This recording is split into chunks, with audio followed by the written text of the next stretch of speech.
சூட்டும் பூவுக்காக நெடுங்கூந்தலாடுது, நீ வைக்கும் பொட்டுக்காக நடுநெத்தில் வாடுது. ஆத்தாடி ஒன்னத்தானே உயிர் நாடி தேடுது, காவேரி எங்கே போகும் கடல் வந்து கூடுது. அந்திப் பொழுதில் தென்னங்கிளையில் தென்றல் கூத்தாட, மையை எழுதி மஞ்சள் குருவி கையை கோத்தாட. அடங்காத ஆசை கொண்டு நானும் போராட, உனக்கென பிறந்தவ ரெக்க கட்டி பறந்தவ இவதான்,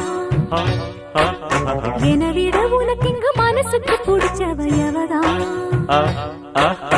ஊரையெல்லாம் இவதானே கூ